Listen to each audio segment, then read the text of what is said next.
Good morning. Happy Wednesday. It's the Wednesday before Thanksgiving.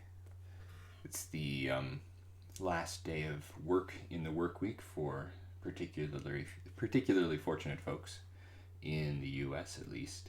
For those who are fortunate enough to have a job that gives them the day off at least for Thanksgiving. Kind of thanks to COVID in my area, we get Thanksgiving and the following Friday, Saturday, and Sunday off as well at my work, which is really good. Looking forward to enjoying some time with the family and maybe sneaking some work on this every now and then. But this morning, we're going to go and break up this landscape like I promised we would, or suggested we would, on Monday morning. We never quite got there.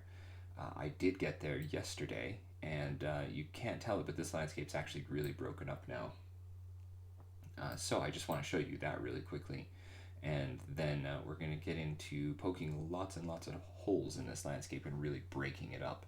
And we'll talk about maybe why, or just let you guess why we're going to be doing that. It actually has a real purpose for the game, not for its mechanics, but absolutely for its narrative and its overall bigger questions it's asking, if we can even do that sort of thing.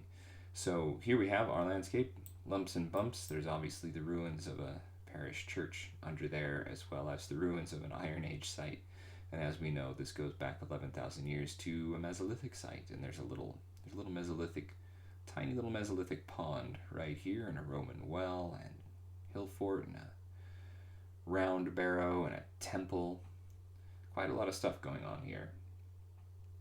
So we're definitely at kind of the end of the human occupation of this site, and we need to show one of the kind of last phases. But also, we needed to fracture this green grass overlay, because when the player clicks on some ruins, and let's take a look at, they're going to be rainbow colored. Don't worry about that. So let's go grab those ruins. Where'd they go? It's really hard sometimes in this. There we go, there's some ruins. And where's our intact ones? There we go. So the player will encounter something that looks a little bit like this, although not rainbow colored, more just some kind of light gray, white rock. This is obviously a ruin, and this is kind of the beginning of the game. They won't have all these lumps and bumps visible, they'll just have a few tiles of the landscape, so some lumps and bumps visible. And then as they mouse over this, they'll glow a little bit, kind of giving an invitation to interact. And clicking on this, we'll start to rebuild parts of these walls of this tower. So that's all fun to do. But the first thing that happens after they click is that all of this burden, this overlay of topsoil, kind of vanishes. It dissolves into the air, which is a really fun experience to have. And to do that, I've got to break up the landscape. So Cinema 4D has a thing that I know Blender has, and probably Max and Maya and Houdini probably lives off of this. They've all got a Voronoi fracture algorithm in them, and that's what I've done. That's what I've done to break up the actual model. I love the Voronoi fraction algorithm in Cinema, and it's probably, like I said, the same in other 3D apps, but I've been relying on it quite heavily. And then I also simulated this collapse, which is why we get a slightly more realistic set of clutter. I've actually taken these ruins and I've fractured them and let them fall apart, which is why you get the kind of stair vise falling apart here in what I like. It's a fairly satisfactory way. So anyway, in order to get this landscape to kind of alter and change a little bit while the person's working on it, not too much, we had to fracture it too. And you can't see all the different fractured pieces in the landscape at this time because it's not coloring it. So let's go turn that on so you can see what we've got. So let's jump in here. Let's jump into the fractured bits of the landscape, and let's go select all of them. I always forget in these unfolding relationships that we should go from the bottom up in the stack.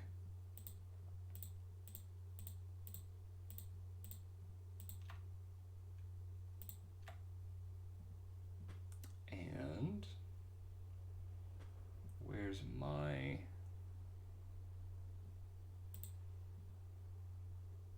There's my use color. There we go. Okay, now we can see a really nice rainbow patchwork quilt kind of colored landscape. And this is the result of the Voronoi fracturing process that I just went through. Let's turn off our rubble. So that we just have our landscape here. So these were the 9 tiles that cover our parish church ruins. And so these were the landscape tiles that needed to be fractured. And when I ran the fracture algorithm on them, I left it fairly low resolution because due to the shaders I'm using in the game, I don't need to have actually hundreds and hundreds of individual fractured pieces of this landscape. I just need to have a part of the landscape that's covering the ruins and needs to go away, and a part that's going to stick around while the player plays. So what I did is I just fractured it with only sort of 20 fragments per tile of landscape here, and then I just selected the fragments that I wanted in each tile that were grouped, so I grouped them all together into ruins and non-ruins, and then simply recombine them, split the duplicated verts so you can see the kind of fracture lines going on here. If I switch into the vert view, yeah. So welded together the duplicated verts, and then went in and did a little bit of cleanup, because there's always cleanup in this sort of thing. So let's go, for example, for section 13 is always a good one here. Let's take a look at that. So you can see this is a full tile. It's got edges all the way around, and then if we go underneath, we can see also that we've got edges here in the seam between the two. And that's just because we need these for our shaders, and we need these for the overall kind of effect. So we'll see that eventually working in game. So next week, hopefully, I'll get working on that. So there we go. So this piece, all of these pieces, 1, 2, 3, 4, 5, 6, these little 6 chunks that surround the tower and its rubble, they will kind of magically melt away and vanish when the player clicks on the first bit of ruins. And that always seems, as far as playtesting goes, with the very, very few people who have playtested this, that always seems to go over really well. It's kind of a moment of, a little moment of wonder when this is all revealed, especially for the first time, and this is the first thing the player will interact with. So that's what we've done. So we fractured the landscape. I fractured the landscape with the Voronoi fracture feature in Cinema. It was great fun. I love doing that. And then the cleanup around it is a little bit tedious, so I thought, well, I could show this on stream, or I could just do this. So yesterday I just did it. Got it all cleaned up. I had a little bit of unexpected extra time yesterday because of work situation. So that was actually really nice to be able to just spend a little time and do this cleanup stuff. So there we have it.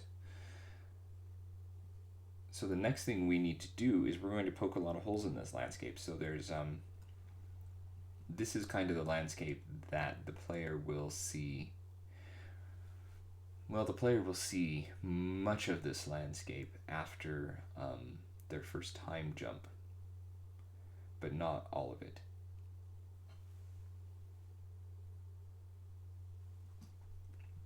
So actually the landscape the player is presented with, I don't know why I folded all that back up, because we're going to turn off the coloring here. Hang on.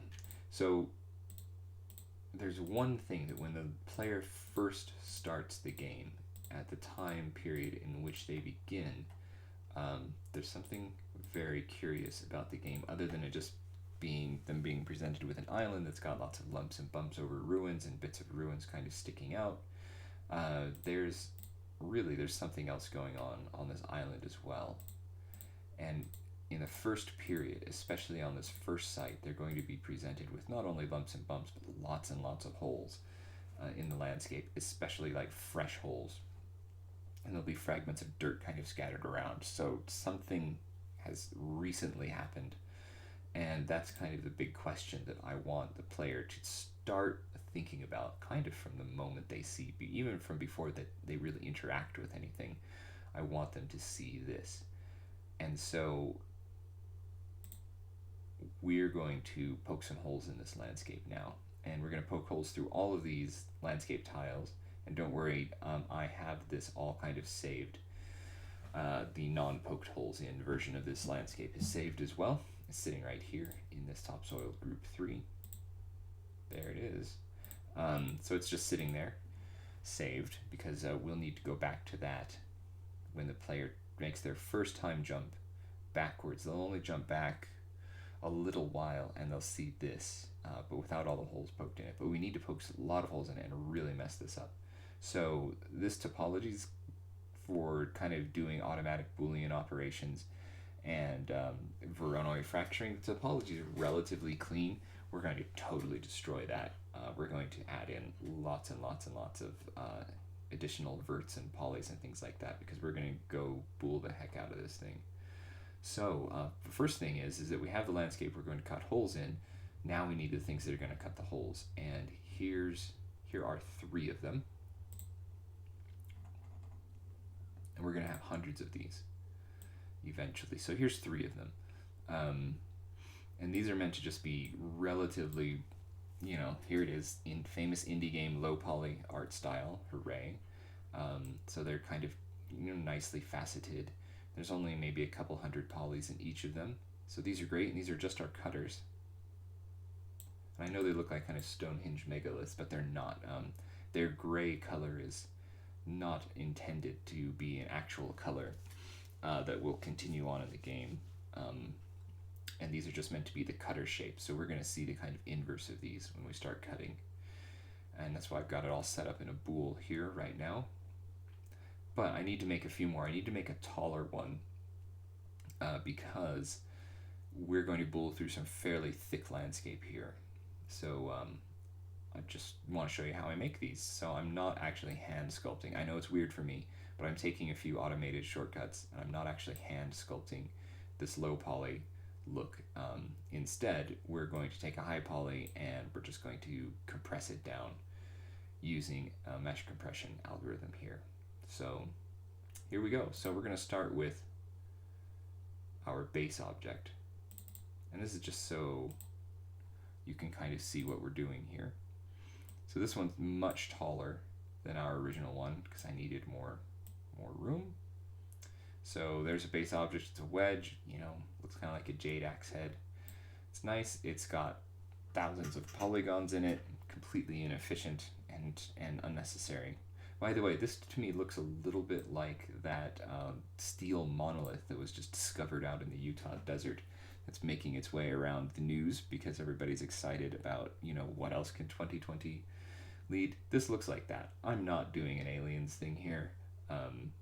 I just need a longer thing, but a bigger cutter, but this reminded me of that thing that's hanging out in the desert somewhere west of me right now. Who knows why it was put there? Probably art.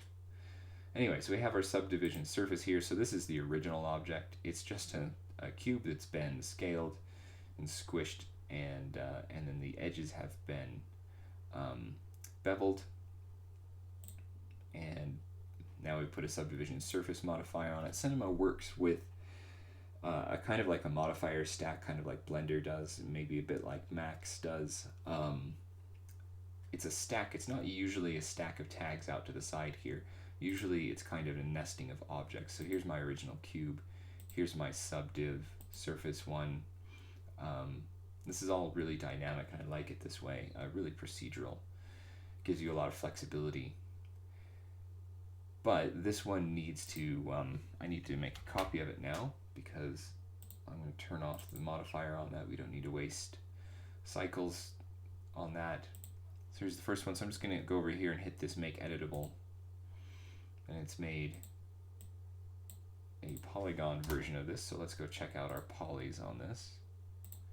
So you can see, yeah, we've got a lot going on here. It's fairly evenly distributed, which is good, because usually when you just do a basic subdivision of surfaces, you get lots of polys kind of concentrated around your beveled edges, and it hasn't done this because of the subdivision algorithm, which is this open subdiv Catmull-Clark adaptive one. It's the adaptive is the key feature here, in that it adapts itself and tries to spread its subdivisions a little bit more evenly across the surface, which is much appreciated. We don't need UVs. Okay, so there's the cube, and then the next thing is we're simply going to grab all of its verts, and we're going to randomly crumple those. So let's get into the set point value. We're going to crumple these on all 3 axes, and we're going to crumple them by 4 centimeters. But actually we're going to do it a couple times. So we've applied it once, so it's nice and crumpled. It's going to look terrible up here because there is a greater concentration of polys up there, but we know that. Crumple it again, crumple it again. Let's go wild. Okay, so now we've made a really hideous spiky thing. Excellent, everything's going according to plan. Now let's polygon reduce these. Okay, so that's reduced now, so that's really nice. We're going to actually reduce this by 96-97%.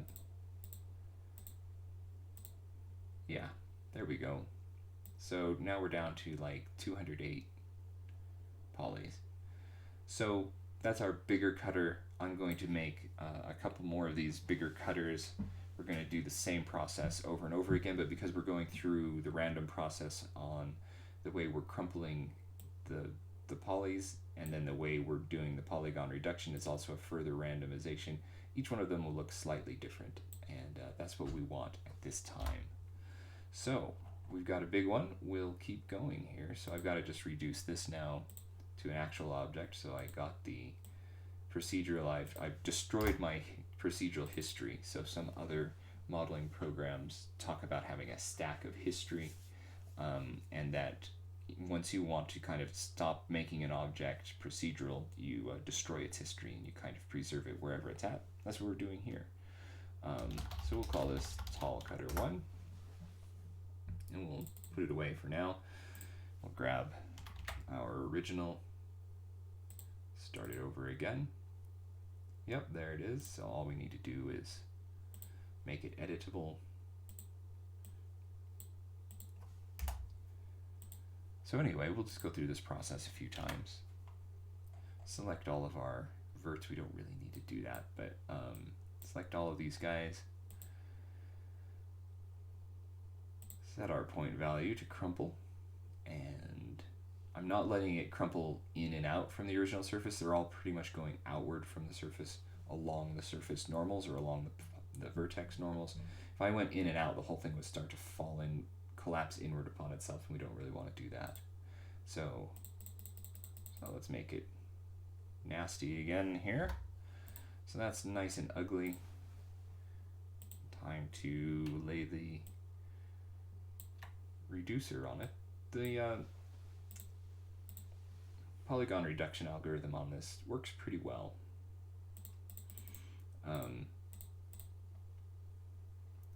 So we're down to another one, and if I were to take this and move it aside and then turn on our original tall cutter, we can see that the two are just slightly different, and that's what I'm interested in.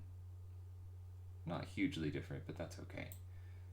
I mean, we could even go up in the polygon reduction if we wanted to make this a little bit, yeah, more different. So there we go. So I'm going to do one more of these just so I can have some variety. So we'll make that one editable.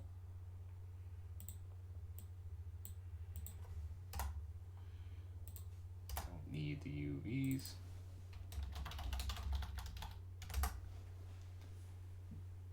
Okay, in fact, let's kill the UVs.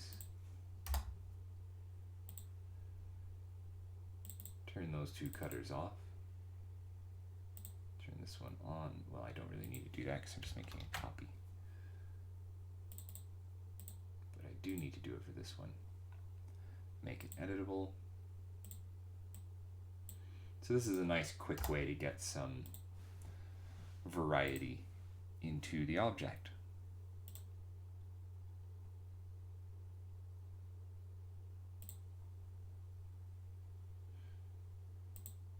I rely so much on the set point value tool in Cinema and the Verona fracture tool, the Boolean operations. There's, I don't rely on a lot of the tools, but there are some that I just use over and over and over again. They're just, it's really nice that there's at least a few tools in Cinema that are just real workhorses. And that, of course, varies by project. All right, so let's reduce this one down. 98%. Pretty good. Make it editable.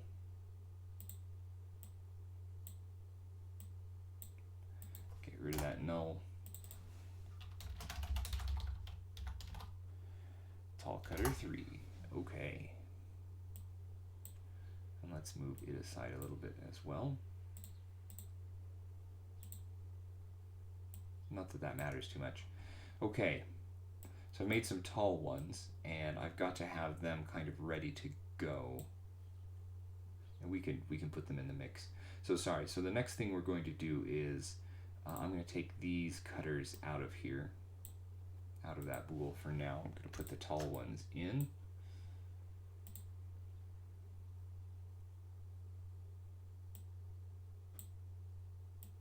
So I've got 6 cutters. They've all got a little bit of variety to them. I mean, they all basically look like the same object, but enough to have variety. So I need to distribute these in a sort of grid pattern across this landscape as the first step towards, we're just going to poke so many holes into this landscape. We're going to poke them outside the church, inside the old Iron Age earthworks. We're going to poke them a little bit through the earthworks, although we'll keep this outer ditch. And then we're going to poke them along here as well. Not here, it's too steep. But along here as well, we're going to put them out.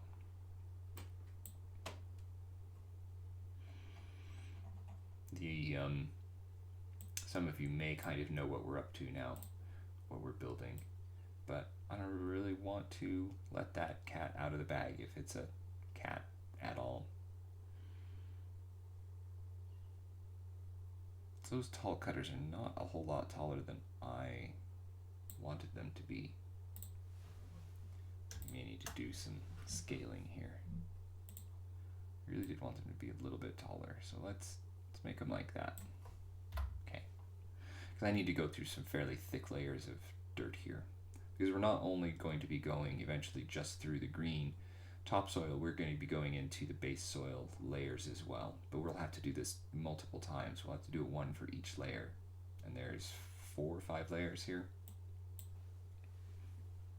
Okay, there's our cutters.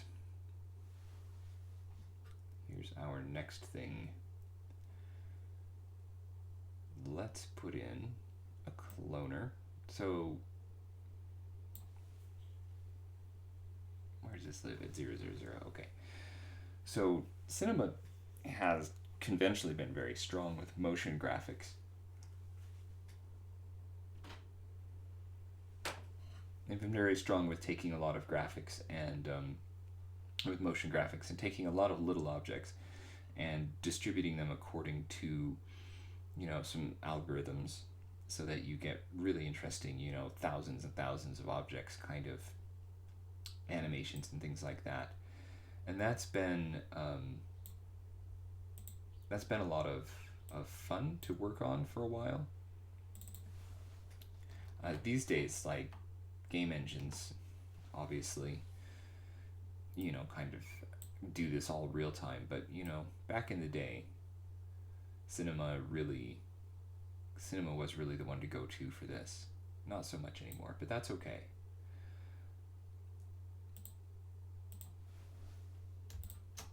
but their kind of MoGraph, so motion graphics, cloning system was really, really pretty cool. And still a super powerful feature, and it's great for kind of modeling like this.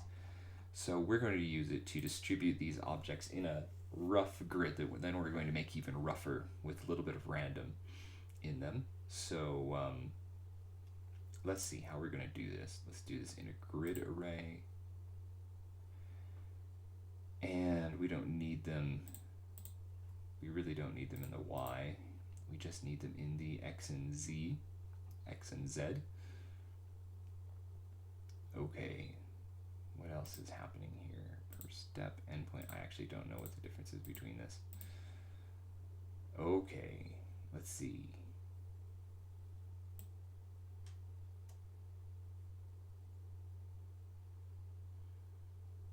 Got a lot of clones here. We're iterating through them. What's the size between these guys?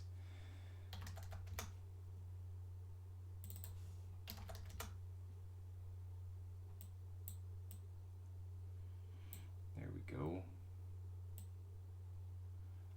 Apparently it's my, oh yeah, it would be my Z here. Okay. All right, so we're iterating through here. We've got 6 base objects, and it's just iterating through them. We want to choose randomly from our set of objects. Okay. So what we've done is we have a cloner object. We've set it as a grid, set up a grid of objects. We're going to expand that pretty soon. And then what it's doing is we've given it 6 source objects to start to duplicate. And what it's doing is we have ways of going through that list, and we're just going through the list, and it's basically picking objects at random through the list to duplicate, to add a little bit of variety. And that's what we're into. Obviously, it didn't add a whole lot of variety here. I mean, we can change this. We can change the seed, you know, and we can see now that it's, you know, giving us a little bigger difference in our variety. So there we go. So there's some objects. What I really want to do is just place these, and then we'll go in and we'll start working with them separately as we go. Let's see, there's one other thing I want to do here. Okay, they are actually all kind of starting from the same, roughly from the same base. Yeah, that's nice. Okay, good. So MoGraph is kind of taking over their transforms and lining most of them up, starting with roughly the same kind of base level in the ground, so that's good. We'll push and pull these things around a little bit. So we've got a grid. It's a pretty rigid grid right now. That's okay as well. I'm going to get these a little bit closer to each other. I don't know, it's kind of hard to tell. Maybe it doesn't matter so much. A little bit closer. We're going to do cheek by jowl spacing here. All right, the important part is that none of these overlap at this point, because we're going to use these, like I say, as our cutters for a big Boolean. But one of the kind of limitations of the pretty powerful Boolean algorithms in Cinema, at least, is that if your cutter objects are overlapping, the whole thing tends to fail. So we're keeping it like this. All right, so now let's make more of these.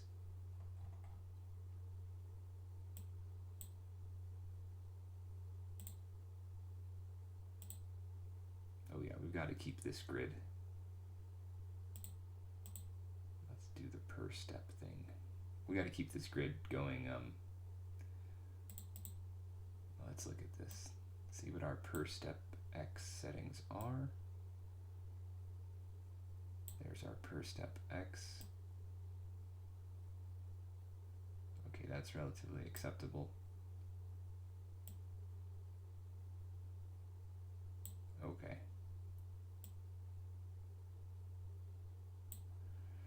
Now let's see if this works better. Yeah, there we go. So we're going to start really going. It's going to start filling my world here.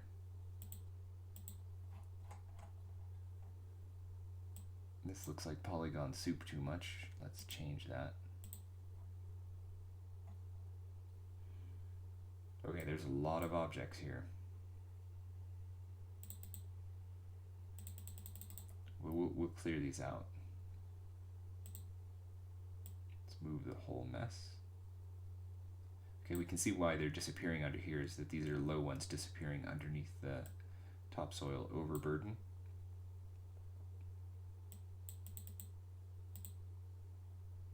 Okay. So there it is. And let's make more in the Z. Oh yeah. This is fun. This is going to cause my computer to just collapse and die.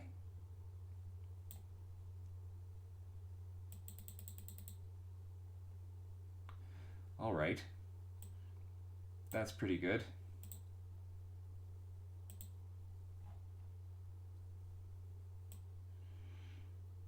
Looks like some sort of strange art installation.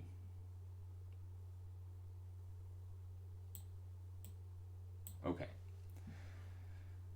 Next, let's add some randomness to this. So we need to create an effector. Here's where it's the real power of MoGraph comes into effect, and it's not something I work with very much because I just use my random effector most of the time. So what happened to that random effector? So if we just turn it on, we can see that what it's doing is it's starting to provide a little bit of variety in the placing of these objects, which is pretty cool. There's a few places where they're going to start overlapping now, but I really like this randomness in their placing. So let's go and look in the random effector and see what we've got going on as well here. So what we're saying is that they should have, their positions should be randomized by about 50 centimeters in the X, Y, and Z axes, so all three axes. And only 50 centimeters, so that's pretty good. So that's like 2 feet in the real world. We might, in order to kind of try as much as we can to prevent overlaps, although we've got some going on here, and that's okay. We might want to reduce that just a little bit. I don't know. 30 in the X, it's too rigid. 50 really was, I mean, that's just its standard number, but that's a really pleasing overlap. So we may just have to deal with some of these overlapping objects. And do we want it in the Y by 50 centimeters by 2 feet? No, not really. We'll do it by a foot, no more. The depth randomness is not quite as important as the X and Y, or the X and Z randomness. All right, they're still too rigid, so I'm going to add a tiny bit of scaling to them, which will be fun. So they will scale. Oh gosh, not like that.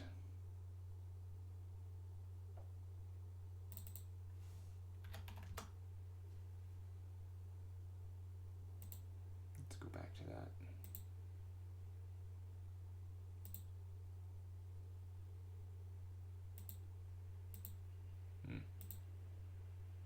That's a little bit crazy. 0.1, that'll do. That's the direction we're going, not 0.4, 0.1. A little bit of difference in scale is good. Oops. Come on, hit the right buttons. Just trying to see, what if we go up to 0.2?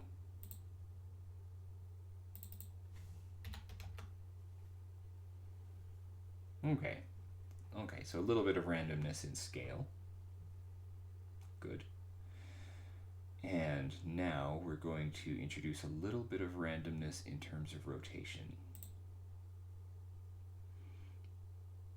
And we're only really wanting to rotate along the y-axis here, which is the horizontal rotation, I think. I can never remember. So what what if we do, I'm going to do 45 degrees just to see. I mean, that's obviously too much. Yeah, it's the H. I can never remember the order of axis rotations. What an art installation. It's kind of a fun thing, but we're not doing that. 10 degrees of rotation, is that enough? It's looking good. Should we push it as far as 15?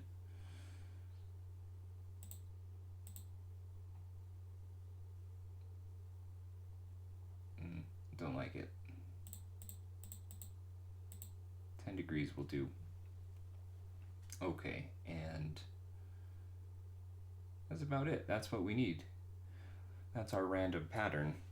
This is the kind of base object that we're going to be working with.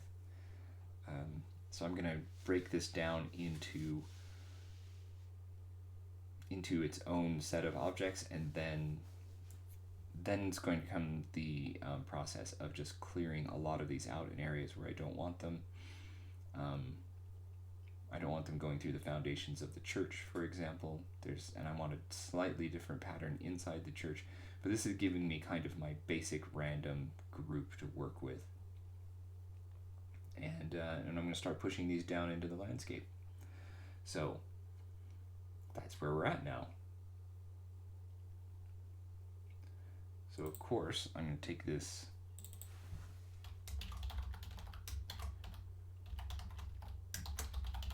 I'm going to call it Cutter's Cloner Original. Duplicate it, turn it off so it doesn't need to be evaluated anymore. And then this one is going to be converted to a regular object. So now we have however many bajillion cloned objects. How many are there in here? 1,644 objects. Okay. Oh, silly me. I forgot to get rid of the UV tag on like one of my cloned objects.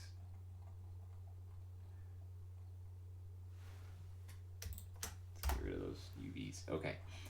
All right. So now it's all about just selecting this and moving around individual objects. Here, I'll show you what happens if we try to do a bool on this scale. The bool will fail. Probably. Here we go. This will cause the computer to come to a halt. I better save it.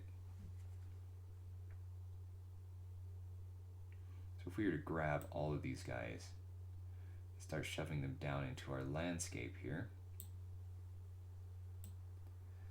and drop this into the bool, and turn the bool on, nothing much is happening. There we go.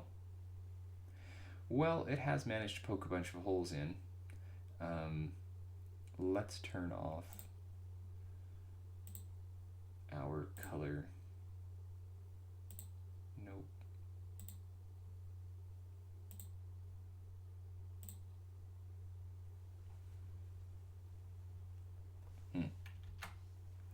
Well, anyway, because we're being colored by vertex colors here, we've got a lot of this weird stuff going on because we created a whole bunch of new verts. But you can see we have just filled our landscape full of holes, which is really pleasant, actually. I like the look of this. We'll clear them out around the ramparts and around the parish church itself. I'm really surprised this worked at all. Deeply surprised it has worked. I really thought we weren't going to get that because some of these are overlapping. Some of our cutters are overlapping. I think maybe the cutters that overlap we aren't getting. I don't know. See, we've got we've got some overlap right there. It's creating some weird features, but that's okay. So yeah, so the player, strangely, is going to enter this kind of landscape that's full of this kind of Swiss cheese. It's not going to be all 1,644 of these objects. We're not going to have that many holes. They're not all going to be so regularly lined up. We're going to go in and start now kind of taking our base ground here and making it make a little more sense. But yeah, they're going to start with a very strange looking landscape, and that's kind of the point. I really want them to ask what's going on here. So most of you will know already what these objects are and what I'm trying to do. So let's carry on with this.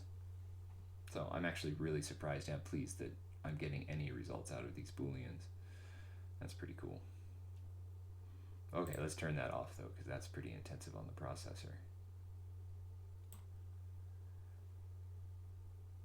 All right, let's bring these cutters up here again.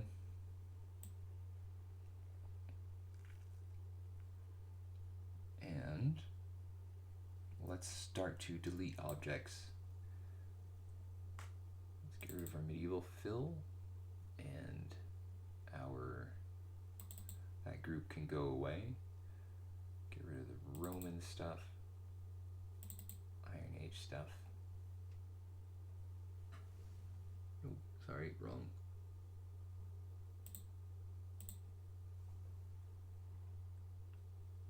Okay, so what we're left with now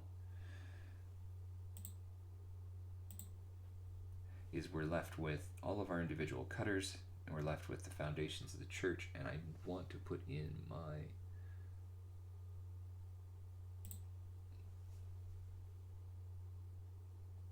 Iron Age landscape here. Yeah, okay, there's my ramparts.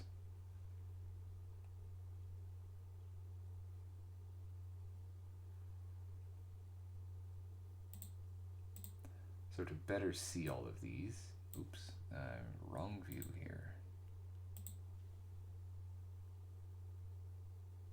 So what I'm going to try to do is I'm going to try to clear out these cutters that sit on top of this outer ring of the ramparts. We'll probably go through this inner ring, but the outer ring I want to get rid of all of those cutters. I want to make my cutters only selectable, and I don't want to make the rest selectable. I can't remember how to lock down whether to make it selectable or not. So hang on while I try to figure out what I'm doing here in Cinema.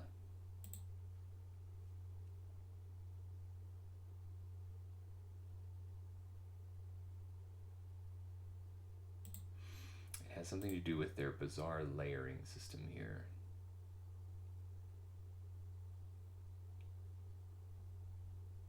So I'm going to make a new layer, and this layer is going to be called not selectable, and I think it's this. I cannot remember what these all mean.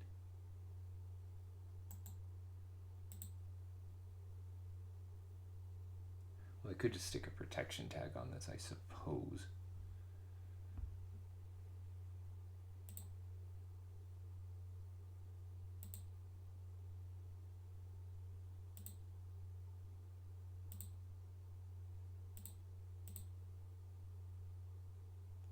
That's the one.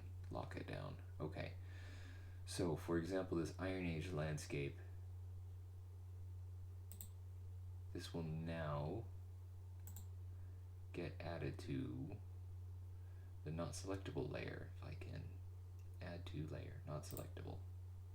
Okay.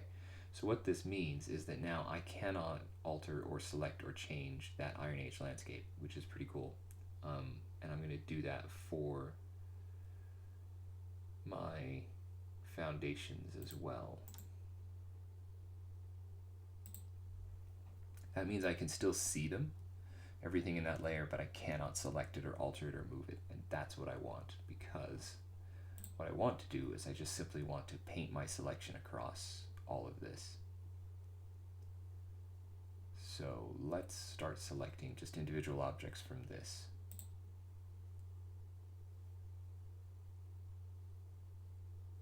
we'll start here. I think I'm going to increase the size of my brush here. It's a 10 radius. Let's go up to a 30 radius. I'll be able to select a bigger path of objects here. Like these ones that cluster around the edge, that's fine. Let's go in this far. All right.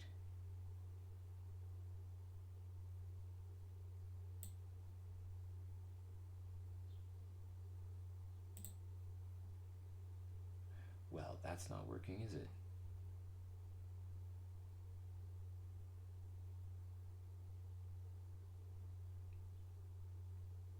All of these objects must have to be put in the selectable layer. Fine.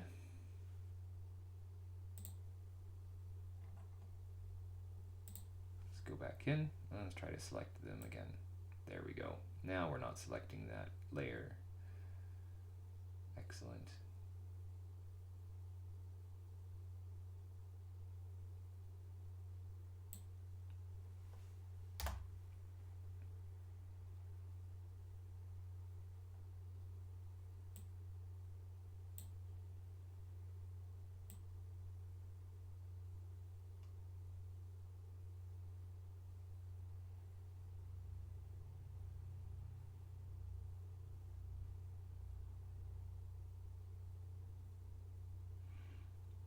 So there we go. So I'm starting to make this look a little more reasonable.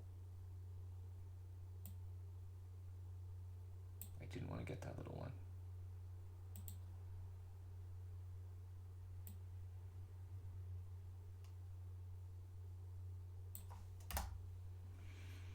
Okay, see, that's already looking better.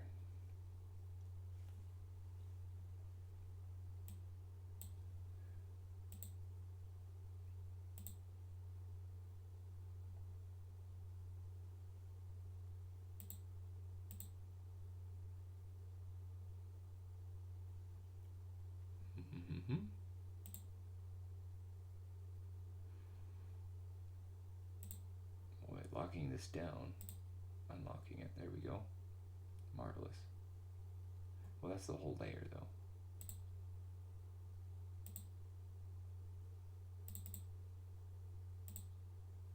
though. Okay, let's go to our foundations and do this, make sure that they're all in the right layer.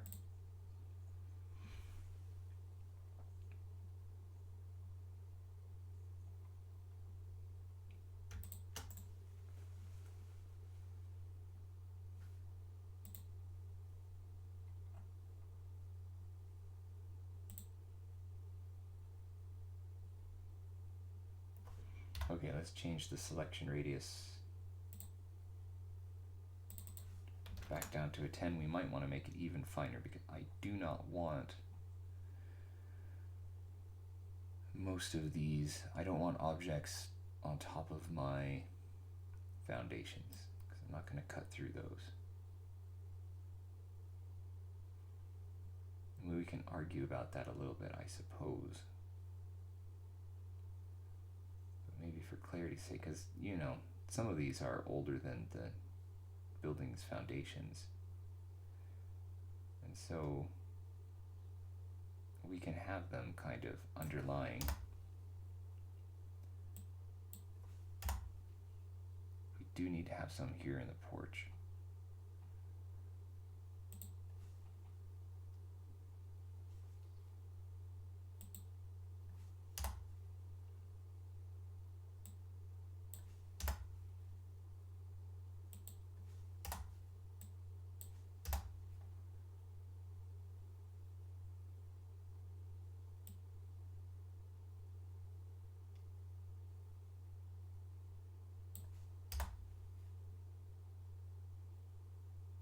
Just looking at this it's just telling all sorts of stories to me. I really like this.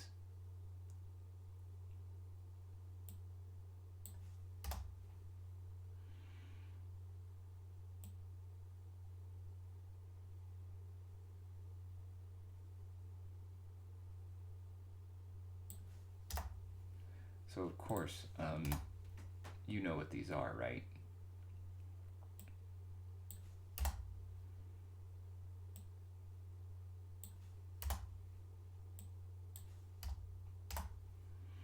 All these odd shapes.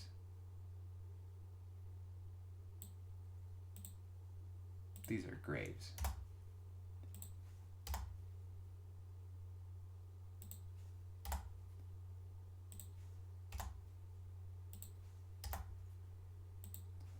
That's what we've got here. We've just got a bunch of graves.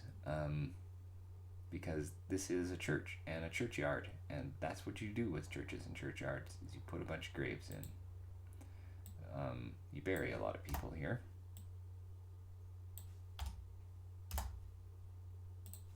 And because this church has kind of grown over the years, some of the foundations are going to go over the older graves, but we probably don't need that level of detail in this model.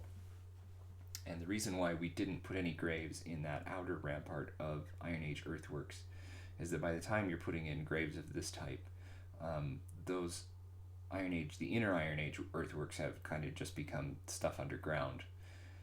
But these are still pretty visible, and so you don't want to stake headstones necessarily right on top of them. Ooh, headstones. We'll burn that bridge when we come to it. Okay, so I'm going to need to start grabbing some of these tombs here and duplicating them. Some of these graves, I mean, not tombs, because you do tend to get a concentration in your porch. Although they're not medieval, they're later. So let's stick a few of these in here.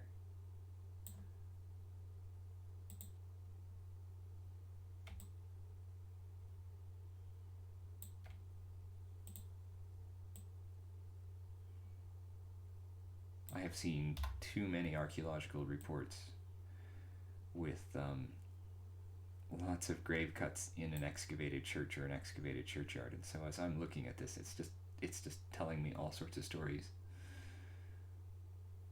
Let's go grab a little one.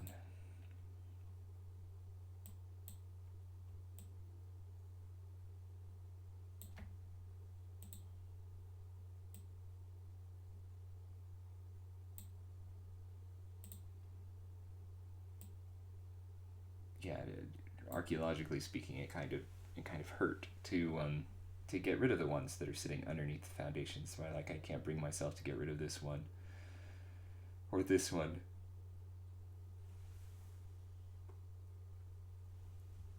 Because it hints at such a story. We'll leave these in place here. Really, I probably shouldn't put. In fact, I'm going to clear this one out. And this one, I'm going to clear those out. That's right around the high altar. There is a grave already there, but it's very old, and it's not even orientated the same direction. So let's go grab a big one. There's my biggest one.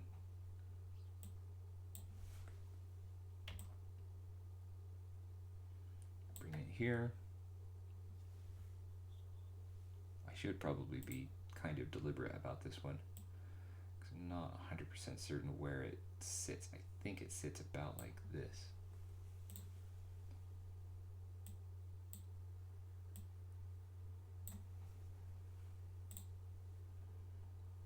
That one's definitely one of the older ones on the site.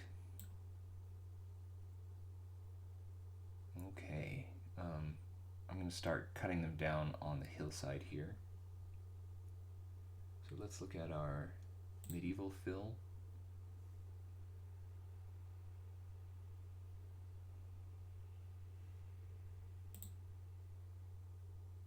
And some of our Roman, and let's look at all of those fills. But we need to put these objects into the non-selectable layers. So select those children and stick them in the non-selectable layer.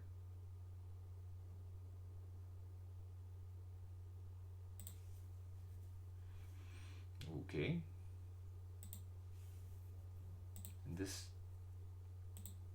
kind of view this, because I can't remember how steep my landscape is. So really, I need to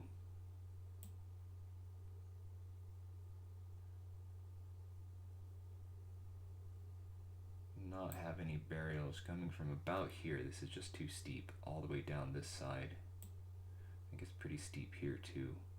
So really between about here and here, I need to clear those out. We might stick a few down in this corner.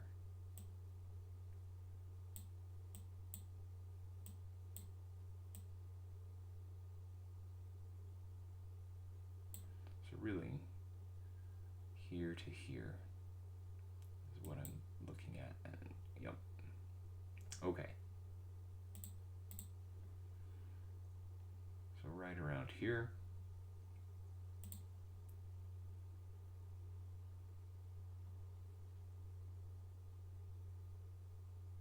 We'll see about these scattered ones here, but let's take out most of these just kind of wholesale. So I might leave one or two in just to be interesting. Let's turn our radius back up. All right, here we go.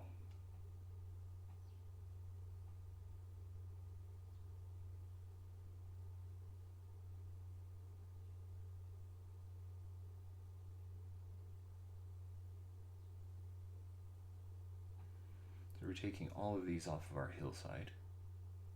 And our hillside really does kind of carry on all the way down to here.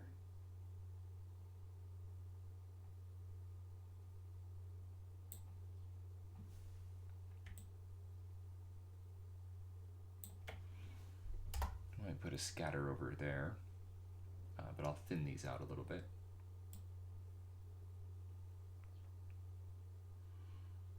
All right, we really don't want too many in the roadway.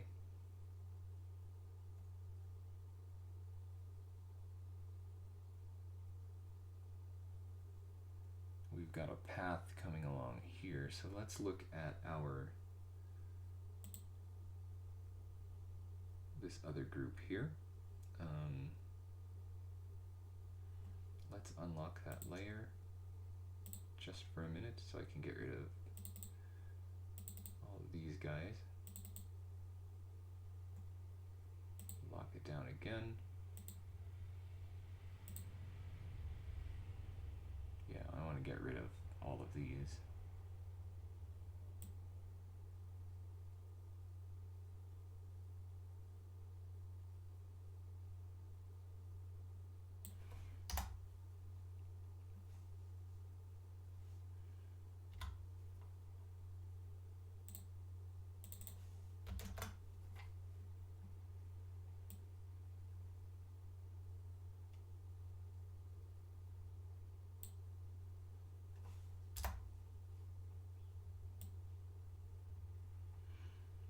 Along the path in medieval cemeteries and medieval churchyards, well, not just medieval, but in old churchyards, along the path is always a good place to be on the lookout for bits and pieces of human bone, because the paths usually kind of are worn deeply into what's usually a pretty old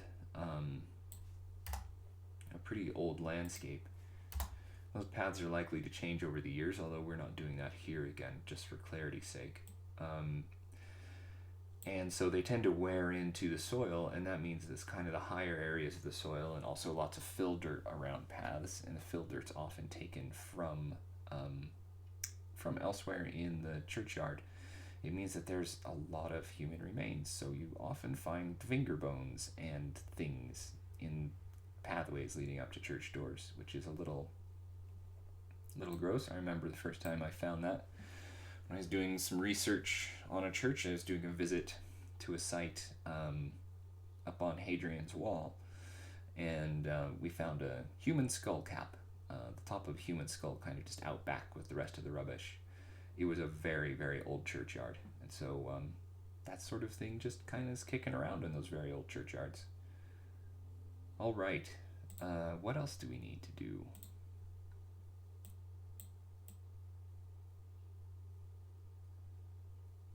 Oh man, we have so many of those.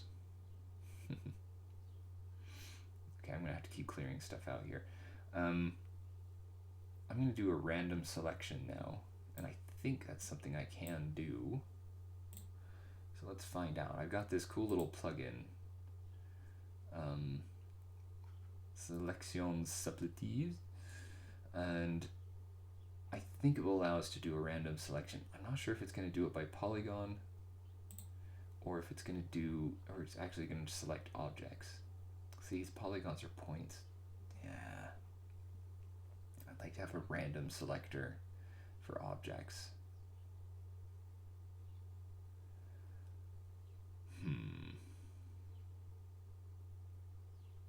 I thought at one point there was a random selector for cinema, but I don't think that's true. Somebody's built one somewhere, but yeah.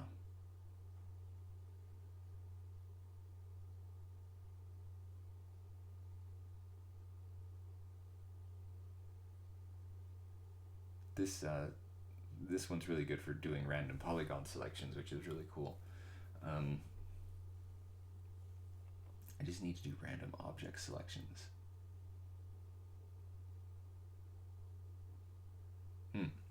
Well, it's getting on towards 7:30 anyway, but you can see that what I've got is all of these cutters here. They're all slightly randomized. I need to continue to kind of thin these out now. We don't need it quite so packed.